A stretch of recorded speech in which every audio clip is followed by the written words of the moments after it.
இந்த படத்தோட டைரக்டரை பத்தி நான் சொல்ல தேவையே இல்லை. எப்ப பார்த்தாலும் எல்லா படங்களும் புலம்பி அழுதுகிட்டே இருப்பாரு. அவர் அடிக்கிறவங்களை போட்டு திருப்பி அடிக்கணும்னு பேசிக்கிட்டே இருப்பாரு.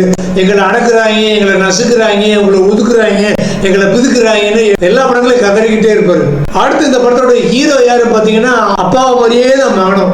மகனுடைய முதல் படத்தை எப்படி டைரக்டர் பாலா டைரக்ஷன் பண்ணியிருந்தாரோ அதே மாதிரி இந்த நடிகருடைய அப்பாவுக்கு ஒரு ஸ்ட்ராங்கான கம்பேக் கொடுத்தவரும் இதே டைரக்டர் பாலா தான். ஆனா பாவம் அப்பாவும் மகனும் இது வரைக்கும் ரொம்ப முன்னேற முடியாம கஷ்டப்பட்டு இருக்காங்க. ரெண்டு பேரும் கடுமையா உழைச்சும் அதுக்கான இம்பாக்ட் ரிசல்ட் அங்கீகாரம் இந்த தமிழ் சினிமாவில் கிடைக்கவே மாட்டேங்குது. இப்ப எந்த ஹீரோ எந்த டைரக்டர் பத்தி நான் பேசுறேன்னு உங்களுக்கு நல்லா தெரிஞ்சிருக்கும். எந்த படத்தை பத்தி பேசுறேன்னு உங்களுக்கு நல்லா தெரிஞ்சிருக்கும். போன 2025 வருஷம் அக்டோபர் 17 மாரி செல்வராஜ் டைரக்ஷன்ல துரு விக்ரம், அனுபமா பரமேஸ்வரன், லால், அமீர் நடிப்புல வந்த பைசன் காலமாடன் தான் இந்த படம். இந்த படத்தோட பட்ஜெட் பாத்தீங்கன்னா 25 கோடி ரூபாய். இந்த படம் முதல் நாள் பண்ண கலெக்ஷன் பாத்தீங்கன்னா 3.5 கோடி ரூபாய். இந்தியா ஃபுல்லா இந்த படம் 47.34 கோடி ரூபாய் கலெக்ஷன் பண்ணிருக்கு. வேர்ல்டு வைடு இந்த படம் பண்ண கலெக்ஷன் பாத்தீங்கன்னா 65.83 கோடி ரூபாய். ஹிட்னு சொல்லப்பட்டாலும் இந்த படம் இதே நாள் ரிலீஸ் ஆன டியூட் படத்தை அளவுக்கு அதிகமா கலெக்ஷன் பண்ணவே இல்லை. இத்தனைக்கு டியூட் படத்தை விட பைசன் காலமாடன் படத்துக்கு நல்ல ஒரு பாசிட்டிவான ரிவ்யூ கிடைச்சது.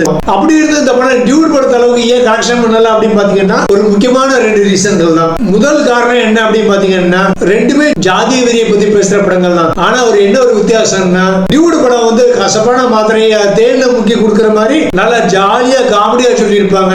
பைசன் காலமாடங்கிற இந்த ஜாதிய வெறிய படம் ரொம்ப சீரியஸா சொல்லி இருப்பாங்க. அது மட்டும் இல்லாம ரெண்டாவது முக்கியமான காரணம் என்ன பாத்தீங்கன்னா நம்ம மக்களுடைய சைக்காலஜி. இப்ப நம்ம ஒரு வீட்டுக்கு ஒரு அக்கா வர்றாங்கன்னு வச்சுக்கோங்க. அந்த அக்கா நம்ம வீட்டுக்கு வரும்போதெல்லாம் எப்ப பார்த்தாலும் புலம்பி அழுதுகிட்டே இருக்காங்க. அவங்க வீட்டுல நடக்கிற கஷ்டங்கள், டெய்லி அவங்க புருஷன் குடிச்சிட்டு வந்து அடிக்கிறான், சாப்பாட்டுக்கு ரொம்ப கஷ்டமா இருக்கு, வேலை கிடைக்க மாட்டேங்கி, குடும்பத்தை நடத்துறதுக்கே ரொம்ப கஷ்டமா இருக்கு, எல்லாரும் எங்களை போட்டு அப்படி டார்ச்சர் பண்றாங்கன்னு டெய்லி நம்மகிட்ட வந்து புலம்பி அழுதுகிட்டே இருக்காங்க.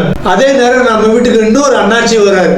ஆனா அவர் ரொம்ப ஜாலியான டைம். அவர் எப்ப நம்ம வீட்டுக்கு வந்தாலும் நம்ம ரொம்ப சந்தோஷமா ஃபீல் பண்ணுவோம். அந்த அளவுக்கு நல்லா ஜோக் அடிச்சு சிரிச்சுக்கிட்டே இருப்பாரு.